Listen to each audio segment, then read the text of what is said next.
This is a centuries-old Indian morning prayer called the Suprabhatham. Kausalya Supraja Rama Purva Sandhya Pravartate. And this is that same prayer featured as a flute line in a 90s Tamil film song.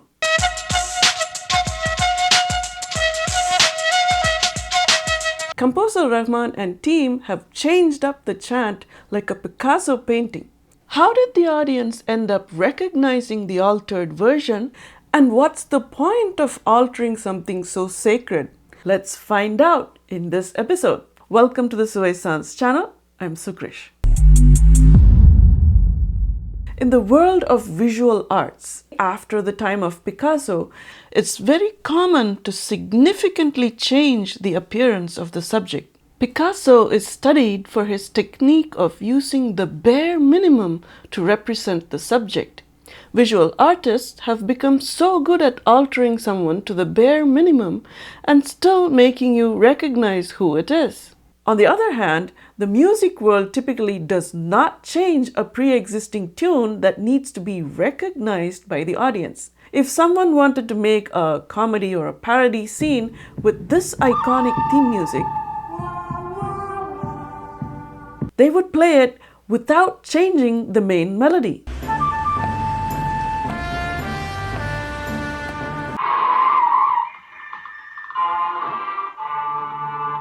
But the song we're talking about now is not like that.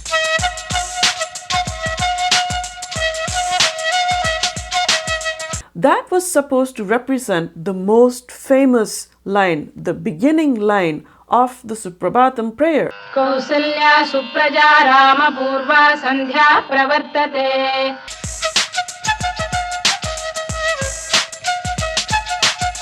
Uttishthana Rashardula Kartavyam Devamanhikam. Most people recognize that this is this, but actually these two are not the exact same. There's something unusual going on in this Rahman song. Let's take a closer look. Take an everyday example of recognizing sound. If you're at home and you hear a distant voice from the outside calling,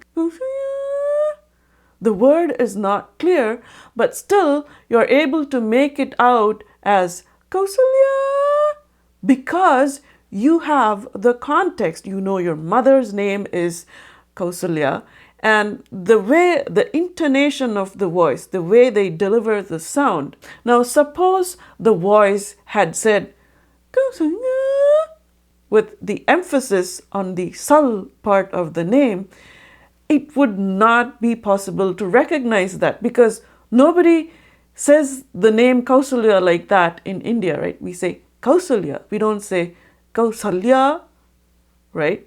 Now look at the original line from the Suprabhatham prayer. Kausalya Supraja Rama Purva Sandhya Pravartate. Kausalya Supraja Rama Purva Sandhya Pravartate. Kau, Sup, Ra, Sand, Pra. These are the main emphasis points, the stress points. In the case of the Rahman song, they aligned the flute against a drum beat. So the emphasis points or stress points get shifted around.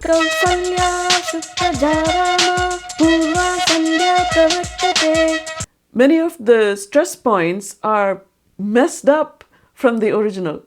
Yet so many of us recognized that this is the Suprabhatham. How? Music recognition happens due to many factors. Now let's do some music detective work. Let's see which of these aspects changed in the Rahman version. As for the context, it's mostly gone. There's no one performing morning rituals or chanting or praying or anything in the visuals. And there's no tanpura in the background like the traditional Suprabhatham in the audio. Instead, you have a Western drum beat in the background. And the only context or clue that you have is this orange ball of light in the visuals when the music comes on, and this tweeting bird sound in the audio. So that's your only context or hint. The words or the lyrics of the prayer are completely gone, obviously, because this is an instrumental version. Now, All we have left is the melody, and a recognizable melody depends on which notes are in what order, the length of each note, the spacing between the notes, and which notes get the stress. And even if one of these things is altered, that part of the melody becomes hard to recognize. The stress pattern is different, as we just saw.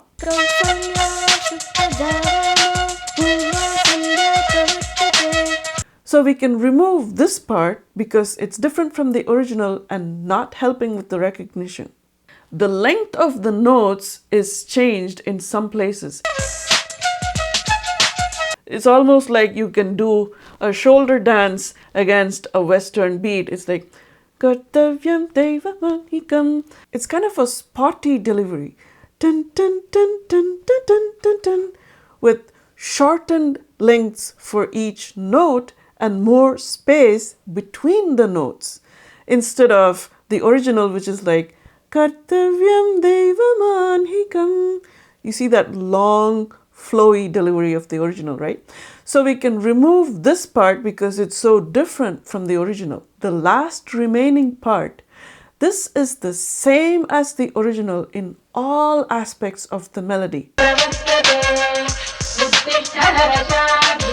See how it's synced? So this is where the maximum recognition is happening. They've retained only the most crucial elements of the chant needed for recognition, like Picasso's bull and like this Chaplin portrait. In order for this trick to work, the original tune itself should have a not so important part and a super important part for recognition. This part,